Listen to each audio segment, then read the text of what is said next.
Hermanos, vamos a continuar con nuestro estudio de este día, de los días martes.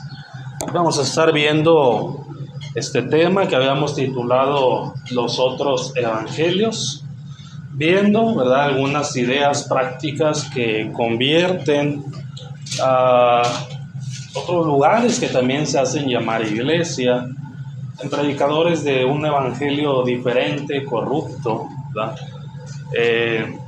Modificado como lo había enseñado Jesucristo. Y es algo de lo que tenemos que estar bien al pendiente, porque constantemente escuchamos de los hermanos que ya ando por allá, pero vi este lugar que ahí dice iglesia, entonces ahí voy. Ya estuve acá, pero vi un lugar que decía que, pues, que la iglesia, y que también cantaban, y bueno, pues ahí estamos yendo. Personas que después nos dicen, pues yo también vengo de la iglesia de Cristo. Y entender, ¿verdad? Si es verdad que su proveniencia, que de donde provienen es de la iglesia de Cristo como tal, o de un lugar donde han escuchado, donde están practicando un evangelio diferente. En este caso y en este día, hablando un poquito acerca de la llamada Iglesia Católica, Apostólica y Romana. Y habíamos dicho que hay diversas cuestiones que hacen a ciertos lugares ser una secta, una denominación o enseñar un evangelio diferente. Y en este caso, ¿verdad?, como siempre tenemos que empezar hablando del origen. ¿Cuál es su origen? Y podemos entender así sin más y sin meternos en la escritura ni nada. Es fácil y es lógico intuir que hay un origen humano. ¿Por qué? Es porque cuando abrimos nuestra Biblia no encontramos ninguna iglesia católica, apostólica y romana, ¿verdad? Porque cuando abrimos la Biblia nunca se nos habla acerca de católicos. Todo esto vino más adelante, después de lo narrado en la Escritura. Entonces eso es fácil de deducirlo, de entenderlo. Problemas cuando una persona nos dice, no, pero es que soy cristiano en la iglesia de Cristo. Ahí sí ya tendrá uno que ver, a ver qué tanto, ¿verdad? Pero cuando se nos dan nombres distintos a lo que encontramos en la Escritura, pues es lógico deducir que es algo humano, ¿verdad? Que tuvo un origen después de lo que estableció Jesucristo. Para el caso, si la misma palabra, bueno, católica, pues hace referencia a lo universal, ¿verdad? Católico significa universal. Apostólica, bueno, porque hablan de una sucesión que viene desde los apóstoles, que ellos siguen esa línea de sucesión. Y romana, digo, para el caso, si la iglesia viniera, ¿verdad?, de lo que se nos narra en la Escritura, pues ¿qué origen tendría esta iglesia? ¿Qué nacionalidad? ¿De qué ciudad provendría? De Jerusalén. Para todo caso, hablaríamos de la iglesia de Jerusalén, por así decirlo. Sí, que de ahí provenimos todos. Pero romana, ya nombrar solamente la palabra romana nos habla de un origen que viene más adelante, de una iglesia en Roma. Ya no de la iglesia de Jerusalén, de donde comenzaron muchas cosas y que tampoco tiene relevancia ni tiene autoridad, ni tenía autoridad por sobre todas las demás, pero sí que la historia y el mismo nombre nos remonta a una de las iglesias en Roma, que obtuvo mucha importancia por la ciudad en donde se encontraba. Y bueno, esto la Iglesia Católica al presente no lo niega, porque ahí sigue estando lo que llaman la Santa Sede. Ahí sigue estando, en Roma, como desde el principio hasta el día de hoy sigue ahí. Y aquí tenemos esta imagen, pues, de la Basílica de San Pedro, así se llama, es el lugar que está ahí, la Basílica de San Pedro, al cual le han dado, pues, demasiada importancia.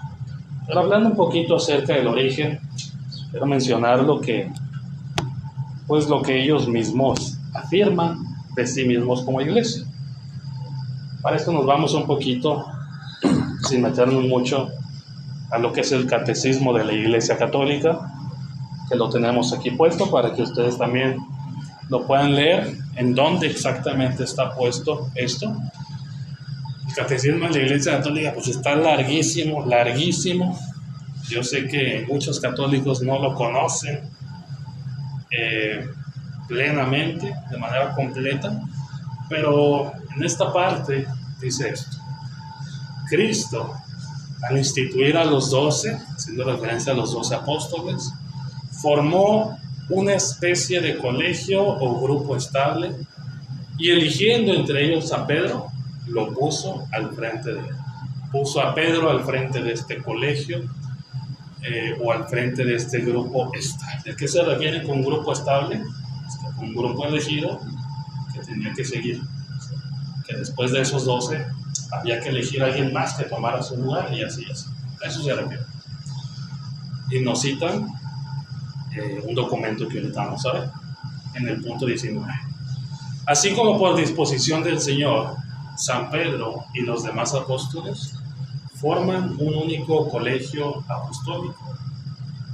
Por análogas razones están unidos entre sí el romano pontífice, sucesor de Pedro y los obispos, sucesor de los apóstoles. ¿Sí? Dicen entonces en esta parte, así como el Señor dispuso que estuviera Pedro y un colegio de apóstoles, asimismo hacemos la analogía al día de hoy y tiene que existir un romano pontífice, que sea el que está al frente, y un colegio de obispos que se sujeten a él, ¿sí? Por analogía, entendiendo lo mismo. Entonces, así es como ellos explican de alguna manera su origen, si lo dicen ellos. Bueno, es que al principio Jesús eligió apóstoles y puso a uno al frente. Entonces, pues eso ha seguido. Hasta el día de hoy nosotros seguimos esa misma línea y por eso tenemos nuestro obispo mayor, el que está al frente, y un colegio de obispos que se tienen que sujetar. Bueno, ¿cómo lo fundamentan ellos? Con este documento que se llama Lumen Gentium. También, ¿verdad? Hay muchas cosas de aquí en donde yo solamente destaco lo primero porque realmente todo lo demás no le veo sentido, ya son cosas que pues vienen en consecuencias. Pero como pueden ver al principio nos dicen el Señor Jesús, después de haber hecho oración al Padre, llamando así a los que Él quiso, eligió a 12 para que vivieran con Él y enviarlos a predicar el reino de Dios. Hasta ahí, cierto, eligió a 12 que fueran a predicar. Y luego, a estos apóstoles, ¿verdad? Como dice Lucas 6:13, Él los eligió y los mandó, los instituyó a modo de colegio otra vez, es decir, de grupo estable. Él dijo, este es un colegio que tiene que seguir adelante, al frente del cual puso a Pedro, elegido de entre ellos mismos, y nos da aquí un texto bíblico que se supone es el que fundamenta esto. Este documento católico nos pone este texto bíblico que es el fundamento de Cristo eligiendo un colegio de donde tiene que estar siempre uno al frente. Dice, los envió primeramente a los hijos de Israel y después a todas las gentes, cosa que también es cierta, para que participando de su potestad hicieran discípulos de él a todos los pueblos y los santificaran y los gobernaran. ¿Sí? Es decir, que como Cristo eligió un colegio, tenían que hacer 3 cosas. Número 1, hacer discípulos. Número 2, santificar a esos discípulos. Número 3, gobernarlos. Por eso el día de hoy tenemos la Iglesia Católica como existe. ¿Por qué? Porque según ellos, el mandato de Jesús fue hacer estas 3 cosas: hacer discípulos, santificarlos y gobernarlos. ¿Cuál es el fundamento que usan ellos? Bueno, aquí también tenemos estos textos bíblicos, y ahorita los vamos a ver. Pero ese es su fundamento. ¿Sí? Así como Cristo eligió eso, ahora nosotros seguimos esta misma línea. Y pongo resaltado en letras rojas esto último, ¿verdad? Me parece importante, el que dice en la Iglesia Universal que el Señor fundó en los apóstoles y edificó sobre el bienaventurado Pedro en su cabeza, siendo el propio Cristo Jesús la piedra angular. Así se refieren acerca de los apóstoles, acerca de Pedro y acerca de Jesús. De manera, mis hermanos, mis hermanas, que tenemos una iglesia universal católica, de paréntesis católica, que está fundada sobre los apóstoles, que está edificado sobre Pedro, siendo Pedro la cabeza de la iglesia, así como ellos mismos lo declararon aquí. Bienaventurado Pedro, su cabeza, así lo dice el Lumen Gentium. Y además tenemos de Jesucristo como la piedra angular. Tres cosas distintas: uno es el fundamento, otro es la cabeza y otro es la piedra angular. Nos marcan tres, ¿verdad? Como si fueran tres cosas distintas. Y bueno, aquí tenemos este pasaje bíblico de Juan, capítulo 21, 15 al 17, que es el fundamento de ellos para decir: Cristo eligió un colegio y puso uno al frente. Su fundamento es Juan 21, 15 al 17, y vamos a leerlo. Eso me ayuda a leerlo, hermano José. Ahí lo buscan, no sé si lo alcanza a leer completo aquí, sino... Cuando hubieron comido, Jesús dijo a Simón Pedro: Simón, hijo de Jonás, ¿me amas más que estos? Le respondió: sí, Señor, tú sabes que te amo. Él le dijo: apacienta mis corderos. Volvió a decirle la segunda vez: Simón, hijo de Jonás, ¿me amas? Pedro le respondió: sí, Señor, tú sabes que te amo. Le dijo: pastorea mis ovejas. Le dijo la tercera vez: Simón, hijo de Jonás, ¿me amas? Pedro se entristeció de que le dijese la tercera vez: ¿me amas? Y le respondió: Señor, tú lo sabes todo, tú sabes que te amo. Jesús le dijo: apacienta mis ovejas. Bien, hermano José, de acuerdo a lo que usted está leyendo en este pasaje bíblico, ¿qué le está pidiendo Jesús a Pedro? Pues que los animen, o sea, más que todo que les siga ayudando en el crecimiento espiritual, más que todo a los apóstoles, ¿verdad? Porque habla de anunciar la palabra, más que todo, nada más. Es así lo que alcanzo a leer, ¿verdad? Sí, hermana Montserrat, ¿te alcanzas a leer de este pasaje? ¿Qué le está pidiendo Jesús a Pedro?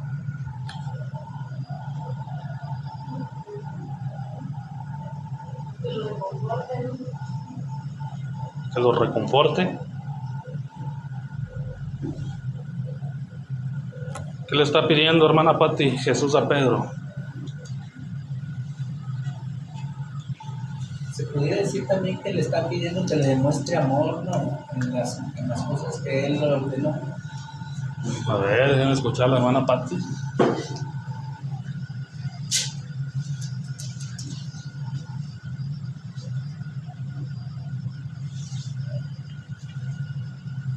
Pues sí, como vemos en 1 de Pedro, que en lo que es la iglesia de Cristo, el Señor le pide, ¿verdad?, a los cristianos que cuiden, ¿verdad?, de que tengan cuidado de los miembros, ¿verdad?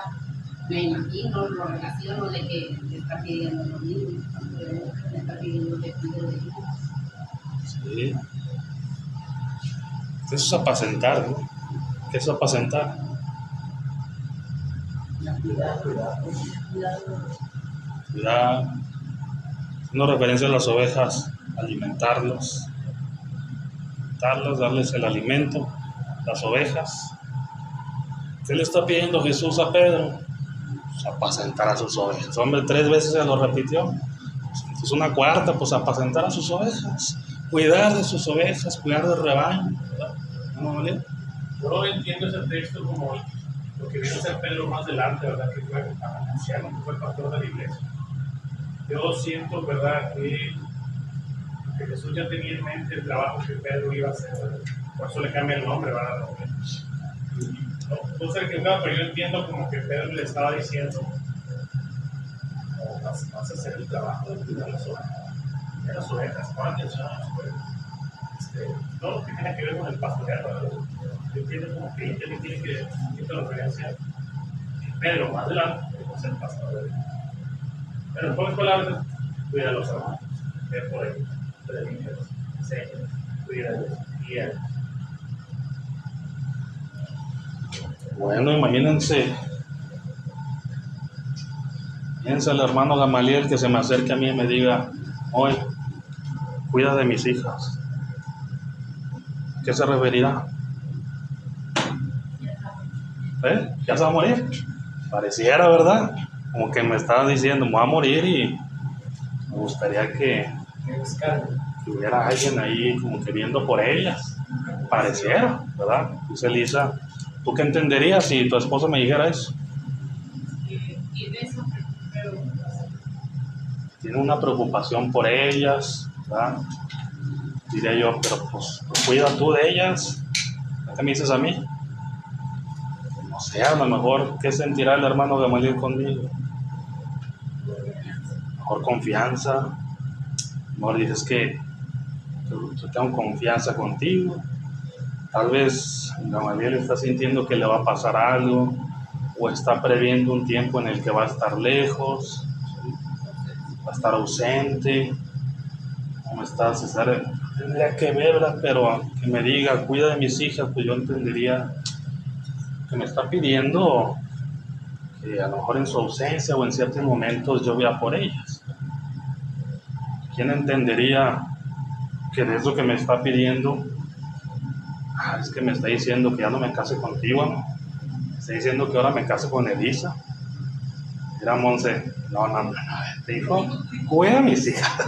Te dijo, cuida a mis hijas, ¿verdad? Entonces, a eso vamos, ¿verdad? Cuando leemos esta parte, la Iglesia Católica nos pone este pasaje bíblico, de donde entiende uno que Jesús le está diciendo a Pedro, tú vas a estar por encima de los demás. Tú tienes poder y autoridad, Pedro. ¿Sí? Ahora tú vas a ser el obispo mayor. ¿De dónde? Si este pasaje bíblico no nos dice nada de eso, no nos refiere a esa cuestión, ¿verdad? Sí dice, apacienta mis ovejas. Pero hay una deducción pues, que nada tiene que ver con el contexto de que se le está diciendo a Pedro, tú eres el mayor. Tú vas a ser el mayor. Cuando de hecho habían tenido una pelea, donde estaban diciendo, ¿quién de nosotros es el mayor? Y tuvo que haber dicho Jesús, Pedro es el mayor de entre ustedes. Esa es la labor que se les será encomendada a él. No, Jesús les dijo, ninguno. El que sea el menor de ustedes, que se ponga a servir, ese es el mayor. Pero aquí, ¿verdad? La Iglesia Católica de alguna manera entiende que se le está pidiendo una cosa relacionada con poder y con autoridad, ¿verdad? Bueno, pues no tiene nada que ver lo que estamos viendo aquí. Y luego nos pone otros pasajes bíblicos, como lo leímos ahorita, que son el fundamento, que no hay otro documento más allá de este. De hecho, este Lumen Gentium es de los más importantes que tienen. Y en este es donde fundamenta, ¿verdad?, que Cristo le pidió a los apóstoles hacer discípulos, santificarlos y gobernarlos. Y esas tres cosas están fundamentadas en estos textos bíblicos que habría que ver. Mateo capítulo 28, versículos 16 al 20. Hermana Elisa, ¿me vas a leerlo, por favor? Pero los 11 discípulos se fueron a Galilea, el monte donde Jesús les había ordenado. Y cuando le vieron, le adoraron, pero algunos dudaban. Y Jesús se acercó y les habló diciendo, toda potestad me es dada en el cielo y en la tierra. Por tanto, vayan y hagan discípulos a todas las naciones, bautizándolos en el nombre del Padre, del Hijo y del Espíritu Santo, y enseñándoles que guarden todas las cosas que les he mandado, y aquí yo estoy con ustedes todos los días hasta el fin del mundo. Sí, muchas gracias. ¿Qué les está pidiendo Jesús hacer a los apóstoles en este pasaje bíblico, hermana Elisa?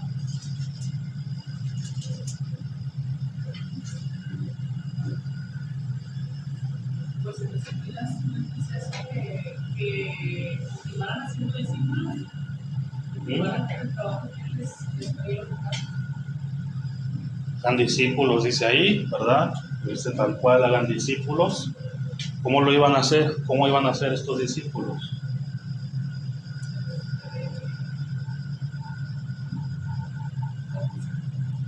Bautizándolos y enseñándoles. Aquí lo dice, ¿verdad? ¿Cómo había que bautizarlos? A la fuerza, había que agarrarlos y órale, había que enseñarles. Había que enseñarles y ellos tenían que aceptar esa enseñanza, ¿verdad? Por ende, había que aceptar la enseñanza y entonces ahora sí proceder al bautismo.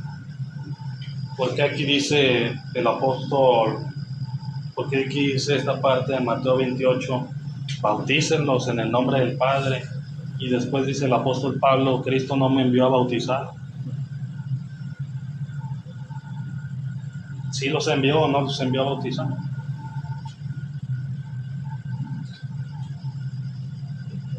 Pues sería consecuencia del anuncio, ¿no? Porque los envió a anunciar las buenas nuevas. Es que ahí estaba Pablo. ¿Mm? Ahí en ese entonces estaba Pablo, ¿verdad? Directamente. El mandamiento se lo dio a los 11 Pablo y los demás. Y entonces, solamente ellos estaban autorizados a bautizar y nadie más.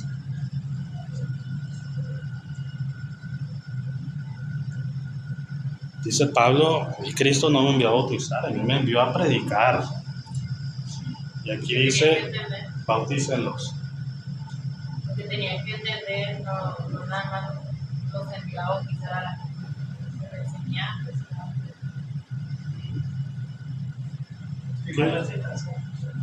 ¿Qué dijo usted, hermano? ¿Qué era consecuencia? Que era consecuencia de la predicación de las buenas nuevas, del bautismo, ¿no? Claro. A fin de cuentas es una consecuencia. O sea, no lo mandó a bautizar, pero es una consecuencia de predicar el evangelio. Entonces, ¿qué significa Cristo no me envió a bautizar? Si es una consecuencia inevitable de predicar el evangelio y que la gente quiera obedecer, ¿qué significa entonces Cristo no me envió a bautizar?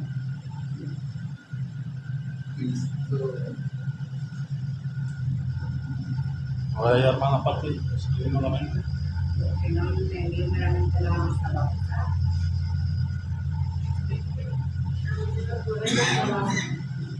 Como lo que has contado de que ahí, por ejemplo, donde vas al centro, donde a veces otras denominaciones van y se enfocan en bautizar, no en enseñar por qué te tienes que bautizar, ¿verdad? O sea, no te hacen, no te enseñan, nada más la meta es bautizar a otras personas y para ellas.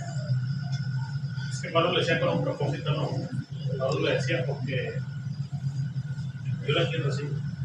Pablo, como cuando dice Pablo, la oye, algunos dicen que eso de hacer fácil, y yo te bueno, si ninguno yo lo sé. Pablo no quiere ese mérito. Pablo no quiere ganarse esa medalla, o sea, no quiere ese reconocimiento. Pablo quiere que la gloria sea para Cristo. Sí. ¿Y para qué tiene que mencionar el bautismo para eso? Lo he dicho que, pues, que bueno que yo no les prediqué y ya. Entonces de Cristo, la predicación es de Cristo. ¿Para qué mete el bautismo? Entonces aquí tiene mucho que ver, ¿verdad? Con, sí, como dice el hermano, es una consecuencia, al final el bautismo es una consecuencia, pero ¿de quién es responsabilidad el bautismo? Es nuestra responsabilidad que la gente se bautice. O sea, esta es decisión de las personas, ¿no? Es nuestro deber que la gente se bautice. Por eso dice que me creyeren. Que crea y sea bautizado, ¿sí? Que crea. ¿De quién es la responsabilidad? Si la gente aquí en Castaño no se bautiza, ¿quién va a ser castigado por eso? Ellos. Nosotros, Cristo no nos envió a bautizar, ese no es el mandato. Y si aquí en Castaño no se predica el Evangelio, ¿quién va a ser castigado? Nosotros, nuestra responsabilidad. El mandato es ir a ser discípulos. Claro, vamos a bautizarlos porque es una consecuencia. La gente va a querer ser bautizada, ni modo que les digamos no.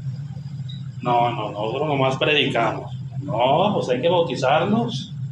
Pero eso no es nuestra responsabilidad. El bautismo, la gente que entiende, que cree, que se arrepiente, que confiesa el nombre de Cristo, es quien debe pedirlo. Esa es responsabilidad de ellos y no de nosotros. Nosotros somos enviados a predicar la palabra. Hay que enseñarles además a que guarden todas las cosas. Y sí, este pasaje bíblico nos habla acerca de hacer discípulos. Los apóstoles fueron mandados a ser discípulos. Y si estas personas querían ser discípulos, había que bautizarlos en el nombre del Padre, del Hijo y del Espíritu Santo. Y había además que enseñarles todas las cosas que se les habían mandado. Pero aquí lo único que vemos es que había que hacer discípulos. No vemos que los apóstoles tenían que santificarlos ni tenían que gobernarlos. Hasta el momento. Ellos nos dieron otros pasajes bíblicos. Marcos 16:15 es otro pasaje que incluyen en este Lumen Gentium. Y este pasaje dice: y él les dijo, vayan por todo el mundo y prediquen el evangelio a toda criatura. ¿Sí? ¿Qué orden tiene? Bueno, la de ir y predicar el evangelio. No habla de santificar, no habla de gobernar. Habla de ir y predicar. Bueno, este pasaje entonces no sé por qué lo metieron, no nos sirve tampoco para la explicación que están dando. Lucas capítulo 24, versículos 45 al 48. Monse, ¿me ibas a leerlo, por favor? Entonces les abrió el entendimiento para que comprendiesen las escrituras y les dijo: así está escrito, y así fue necesario que Cristo padeciese y resucitase de los muertos al tercer día, y que se predicase en su nombre el arrepentimiento y el perdón de pecados en todas las naciones, comenzando desde Jerusalén, y ustedes son testigos de estas cosas.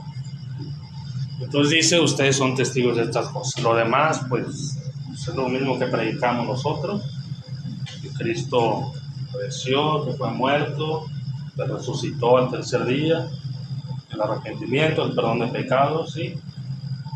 Y ustedes son testigos de estas cosas.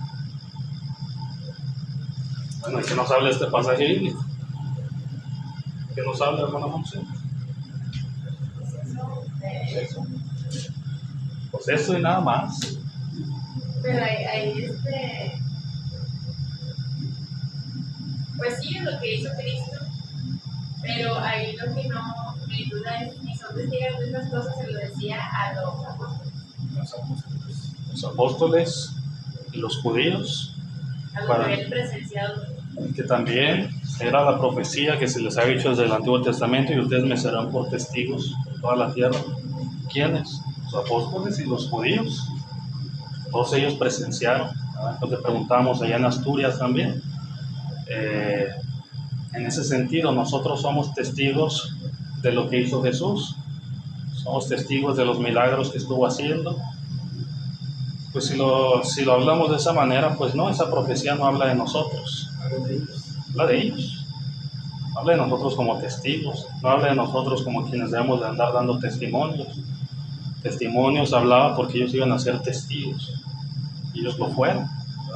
Ellos vieron con sus propios ojos, como ellos mismos lo expresan, lo que vimos con nuestros propios ojos, lo que palpamos con nuestras manos, lo que con nuestros oídos escuchamos.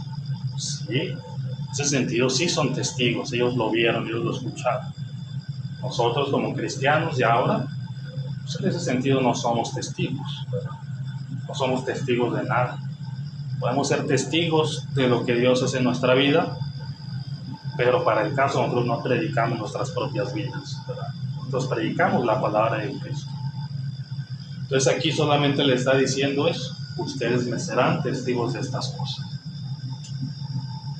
Y sí, fueron testigos de ellas. Y de eso anduvieron hablando por toda la tierra.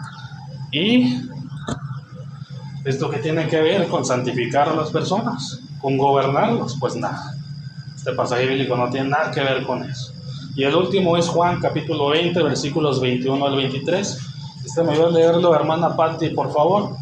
Libro de Juan, capítulo 20, versículos 21 al 23.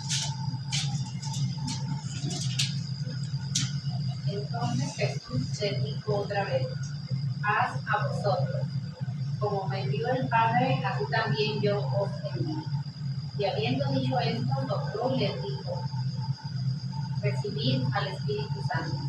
a quienes refirieres los pecados les son remitidos, y a quienes se los refirieren les son retenidos. Sí, muchas gracias. ¿De qué nos habla este pasaje bíblico, hermana Pati? ¿Qué alcanza usted a notar ahí?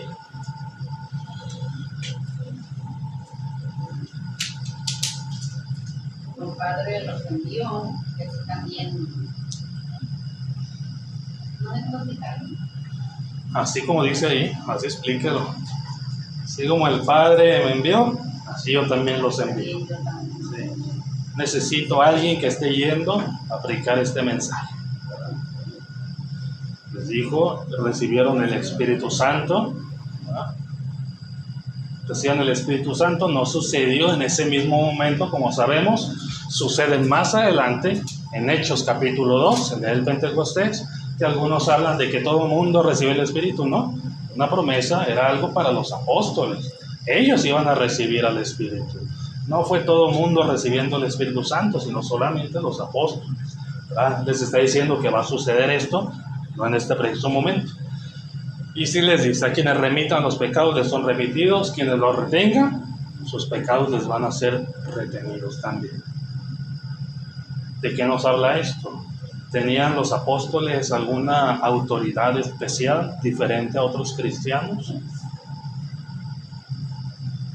Sí, no. La hermana Eva que sí, otros dicen que no.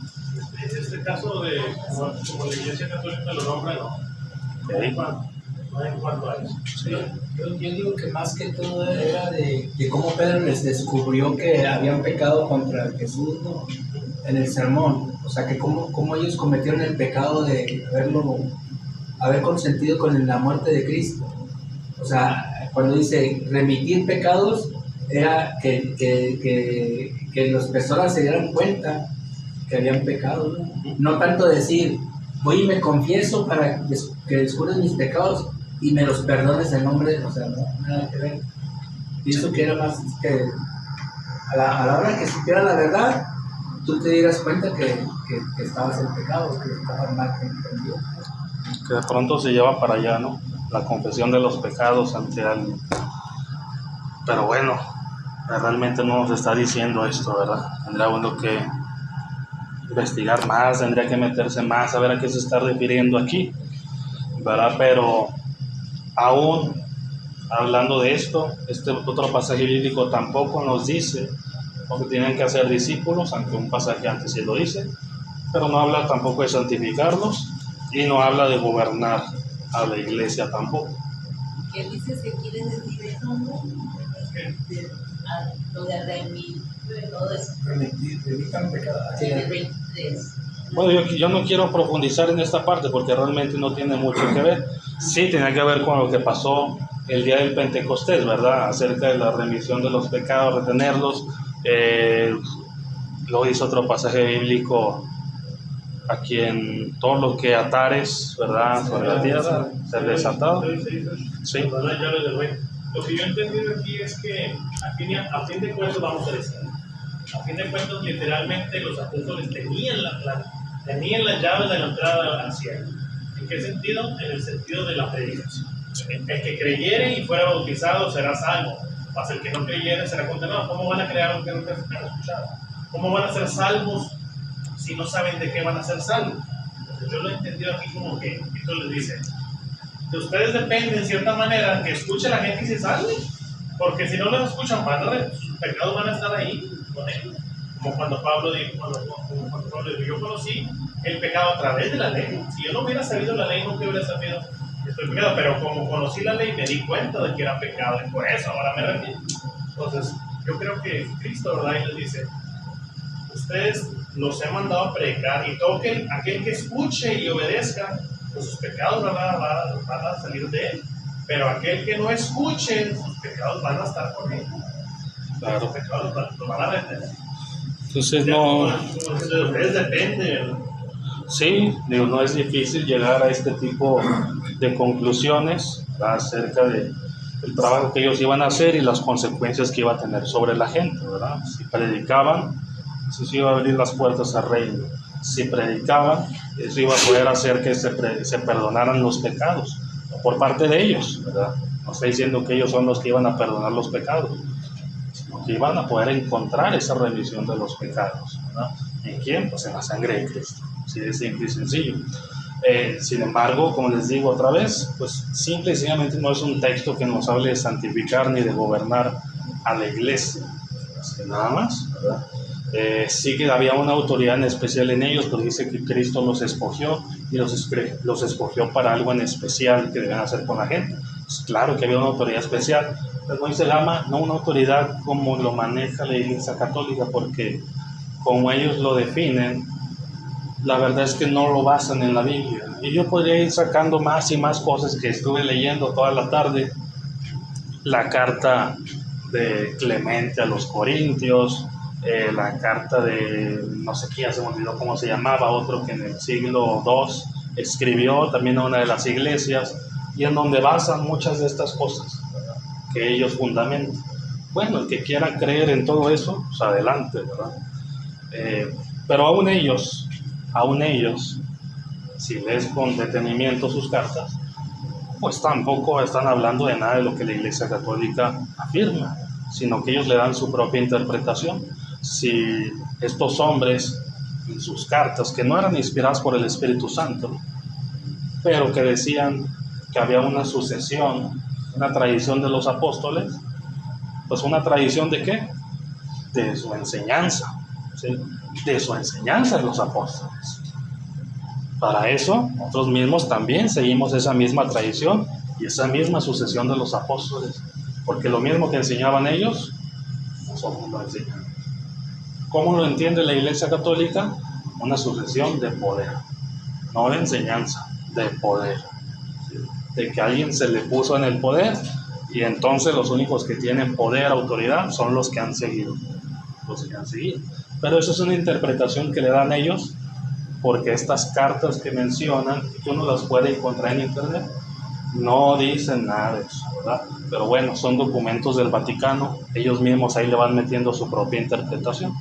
¿No, vale? Es una pregunta. Entonces, los 4 textos bíblicos son los que ellos usan para enseñar el origen de la iglesia. Sí, ese y el de Mateo, donde se habla de que a Pedro se le dan las llaves del reino, ¿verdad? Esto es lo que ellos tienen, ¿verdad? Así como lo vemos en este documento católico, son los únicos textos que ellos dan, ¿verdad?, para fundamentar eso. No hay más. Uno se puede ir a otro tipo de documentos que tienen y mencionan los mismos textos. Otra vez se van a los mismos pasajes bíblicos. Esto y que a Pedro se le dieron las llaves del reino. Pero bueno, de esto ya hablaremos más adelante cuando mencionemos la cuestión de la autoridad. Pero es lo único que mencionan. Todos los demás textos bíblicos que dan tienen que ver con otras cosas. Hacen referencia a otros documentos más adelante, pero ya esos documentos no mencionan textos bíblicos, solamente dan la interpretación de la Iglesia Católica. Más allá de eso, como les digo, su origen está marcado por lo que encontramos en documentos extrabíblicos.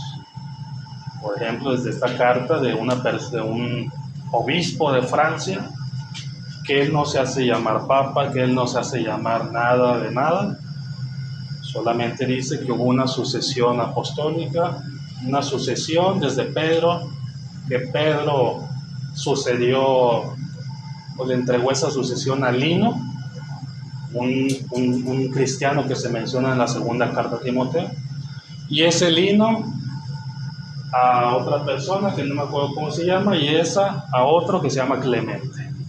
Y él da una lista así, a este, y luego otro, y luego este. Pero ¿cómo entendemos que nada más hubo uno? O sea, que nada más estuvo Pedro como apóstol, como obispo, y luego lo dejó también a uno nada más, y luego ese también dejó a uno, y luego ese también a uno. ¿Cómo entendemos eso? Que realmente sucedió así, que no fueron los 3 al mismo tiempo. Pues nada más la Iglesia Católica lo entiende de esa manera. Ellos dan esa interpretación. Porque ahí en más, ningún texto menciona que solamente había uno, y luego uno, y luego uno, y luego sucedió otro. Pues no. Claro está que la misma historia nos enseña que la iglesia en Roma era muy respetada. ¿Por qué? Pues por donde estaba. Donde estaba situada. Que en ese momento el Imperio Romano era el que dominaba también en muchos aspectos. Pues la iglesia que estaba en Roma, todo el mundo la conocía. Todo el mundo conocía quiénes eran los que estaban ahí, los obispos que estaban ahí. Era respetada. Pero muchos documentos que menciona la Iglesia Católica, uno los lee y no se dice que el Papa, que el obispo principal, que hay que sujetarnos a él, ¿no? De hecho, existe una carta donde reprende a los obispos que están en Roma. Pero se menciona que eran varios, ¿verdad? También se menciona que eran varios. Pero ya para eso uno se tiene que meter mucho y yo dije, la verdad no vale la pena meter todo eso, si son cuestiones más allá de la Biblia, ¿no? Como lo menciona Pablo cuando escribe la carta a Roma, que dice las iglesias que están en la casa y nombra a varias personas, ¿verdad? Que había varias iglesias en Roma. Entonces, quieren sacar ellos una sucesión donde en la misma historia vemos que a Pedro lo mataron en una cruz al revés, y lo mató el mismo Imperio Romano. Entonces, vamos a decir, lo mató a finales del primer siglo. Entonces, y luego cuando nombran a Constantino como emperador, pues está ahí, ellos quieren traer la sucesión y luego Constantino fue el obispo en el año 300 que se fundó el catolicismo. O sea, está medio descabellado todo, ¿verdad? Y como dices, o sea, sí sería desgastante tratar de ver realmente la sucesión, ¿no? Y también otra de las cosas, los templos, o sea, en Filadelfia, la iglesia de Filadelfia, me decía un hermano, mire, es que en la iglesia de Filadelfia lo que viene, los datos que vienen, creyendo que era la que habla del Apocalipsis. Le digo, no, hermano, esa iglesia no es la del Apocalipsis. Ese es un templo católico que se fundó hace muchos años. No sé en qué año lo construirían, pero habla de eso, ese documento. No habla de la iglesia que se reunía en una casa, como cuando dice que Pablo llegó y las mujeres se reunían en el río, ¿verdad? Que se reunió con Lidia y que toda la familia se bautizó ahí en Filipos, y luego el carcelero de Filipos. Entonces sucedió algo muy diferente a lo que puedes encontrar ahorita en la historia. Sí. O sea, vas a buscar la iglesia de Filadelfia, vas a encontrar un templo grande, pero es un templo católico y no es la iglesia que te nombra Hechos, donde la familia de Lidia de Tiatira se bautizó y claro, ahí había varones y empezó la iglesia, y luego se bautizó en el carcelero de Filipos y pues se empezaron a congregar ahí en Filipos de cierta manera, ¿verdad? Y así inició la iglesia en Filipos, pero nunca vas a encontrar una sucesión así, o sea, ¿te imaginas? O sea, no. Sí, no, es imposible, prácticamente es difícil encontrar una sucesión como tal, y para nosotros sería muy incierto decir, ¿y de verdad estamos siguiendo esa línea o en algún momento se rompió la línea y estábamos en otra, o cómo estamos? Y depender de esa línea, pues no. Jesús nunca vio la iglesia como eso, como depender de una línea de hombres. Nosotros nada tenemos que ver con eso. Nosotros como hombres no tenemos ninguna relevancia en la salvación. O sea, nosotros somos hombres que estamos buscando la salvación. Somos personas que la estamos buscando. Entonces, de lo que depende no es de una línea de hombres, sino de una misma enseñanza, y que estemos siguiendo la misma enseñanza de los apóstoles, la misma tradición que ellos dejaron y que la dejaron por escrito para que la conociéramos bien, a pesar de que obviamente también enseñaban oralmente lo que necesitaba ser aprendido, enseñado, ahí está por escrito. Esta es la estructura que, bueno, se mencionan los datos que arqueológicamente la mencionan ellos como la iglesia más antigua, ¿verdad? Nosotros sabemos que la iglesia no es ninguna estructura, pero, ¿verdad? Sí que es, digamos, uno de los lugares de reunión más antiguos que se conocen por la historia, ¿verdad? Está en Siria y data del año 232 después de Cristo. 232. Para este tiempo, y si es verdad que todo lo que dice la Iglesia Católica, pues ya debían existir muchas de las cosas que ellos mencionan, muchas de ellas, en el año 232. Y vemos que no, vemos que para ese tiempo las cosas seguían igual. Hay documentos que mencionan que las iglesias todavía tenían varios ancianos, que ancianos y obispos era lo mismo. Y tenemos cosas como esta donde se nos enseña que aún en aquella época los lugares de reunión eran lo que se llama, pues prácticamente una casa, nada más, una casa. ¿Qué vemos aquí? Un lugar donde era la asamblea, que podía ser, otra área, otra habitación donde podía haber enseñanza, patio y un lugar para bautizar. Un espacito, ¿sí? Como los que tenemos al día de hoy, ¿verdad? Es un bautisterio, un lugar para rociarte, ¿no? Para sumergirte, tal cual. Y ya, eso era todo, no había más. ¿Cómo se sabe que ahí se reunían? Pues por lo que encontraban ahí también, ¿verdad? Lo que los arqueólogos encontraban ahí también, manuscritos, cosas acerca de la iglesia, de los cristianos. Por eso saben que era un lugar donde se reunían ellos. Pero no tenía espacio más que para eso. Todavía no existía esta cosa de los grandes templos, las imágenes, la cosa ostentosa, lujosa, no existía nada de eso. Sino, como dice el hermano José, hasta el año 325, cuando llega Constantino. ¿Qué hace el emperador Constantino? Bueno, él lo que hace es hacer oficial la religión cristiana. Él dice, ahora sí ya es legal, ahora sí ya es oficial. Y eso cualquier libro de historia se los puede decir. Cuando llegó Constantino, quiso hacer oficial esta cuestión, y lo que empezó a hacer es comenzar a regalar edificios grandes. Empezar a regalar él como gobernador lugares enormes, enormes, donde se pudieran reunir como iglesia. Y ahí es donde comienza toda la cuestión de los templos, ¿verdad? Con Constantino. Ahí es donde Constantino dice, y además, la iglesia buena, la mera va a ser la de Roma, ¿sí? Porque aquí es la sede, aquí es donde uno gobierna, entonces la de Roma es la que va a estar. Y entonces donde se comienzan a levantar obispos que quieren tener esa importancia, ese poder, y además de que el obispo, ¿verdad? Que después se convirtió en uno nada más, el obispo que estaba en Roma, tenía esa relación con el emperador, donde ya lo religioso se combinaba con lo político, ¿sí? Y entonces el obispo de Roma ya tenía también poder sobre la gente.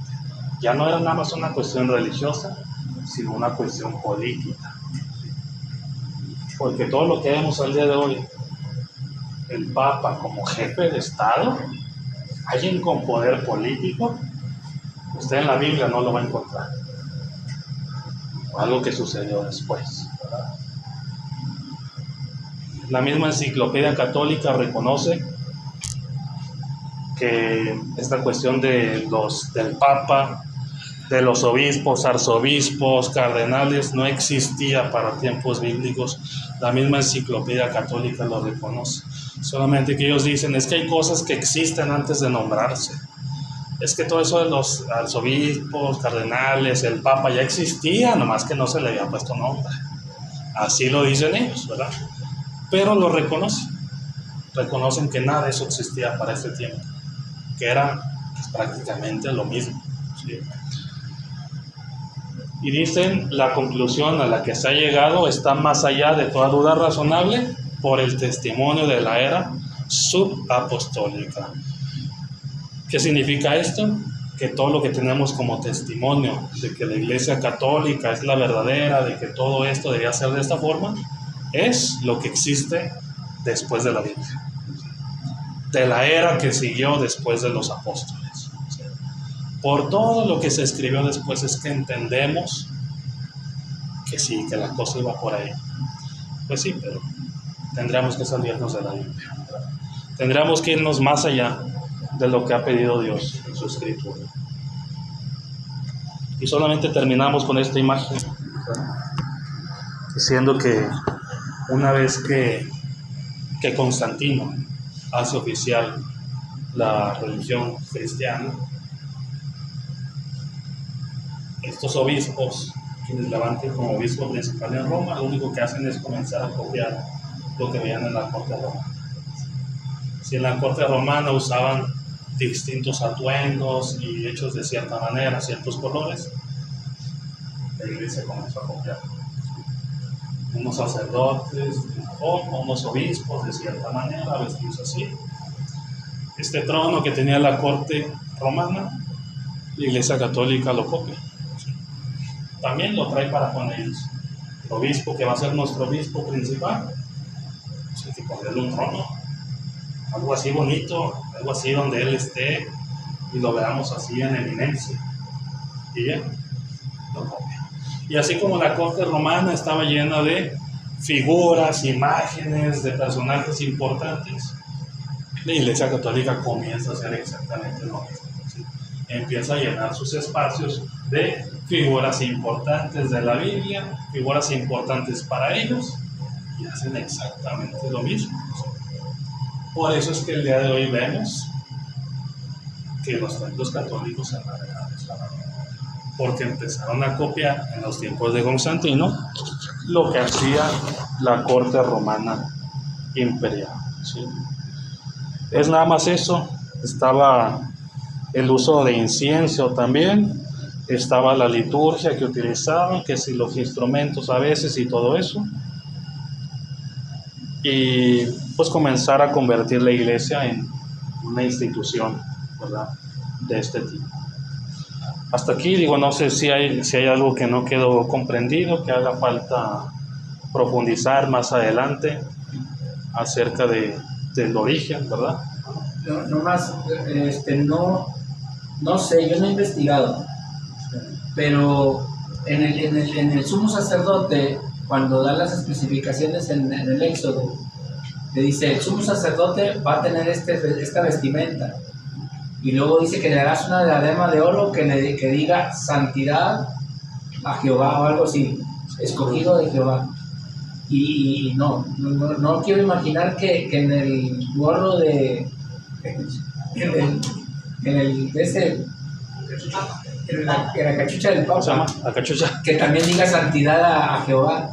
No quiero imaginar que diga eso, ¿verdad? Tan solo. Pero dice, ahí a Moisés le dice, ¿verdad?, va a tener esa inscripción en oro, una diadema de oro que va a decir santidad a Jehová. Entonces era una parte de la vestimenta, pero del sumo sacerdote. Y ya te cuenta que ahorita tomaron, el catolicismo tomó la vestimenta del Papa más o menos parecida al sumo sacerdote, donde no tiene el urín ni el turín, ¿verdad?, el pectoral de las 12 tribus, ¿verdad? Es muy diferente. Pero en el gorro ese del Papa, no sé cómo se le llama. Yo tampoco sé cómo se llame ese gorrito. Tiene un nombre. No, turbante o no sé. Sí. No, cachuchita. Sí, pero te digo, o sea, y pues bueno, pues mundialmente tiene poder político el Papa, al final de cuentas.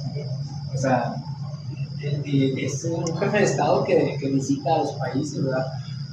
Se llama solideo. ¿Solideo? Esa gorrita que usa se llama solideo, que viene del latín solideo, solo a Dios. Solo a Dios. Entonces, solideo o una mitra, a veces también, sí, ¿verdad? Se le llama de esa manera, pero el solideo es la gorrita blanca así chiquita, y la mitra ya es la grande, ¿verdad? Pero sí, se les había dado, pues como muchas veces a veces mencionamos, ¿verdad? La cuestión del Antiguo Testamento, pues era una, ¿verdad? Cómo se les había mandado a ellos vestirse, organizarse, hacer las cosas, Pero para el Nuevo Testamento Cristo viene a traer algo distinto, ¿verdad? Algo diferente. Y él establece cómo ha de hacerse. Nosotros vemos el ejemplo del Antiguo Testamento, del Nuevo Testamento, perdón, de la Iglesia.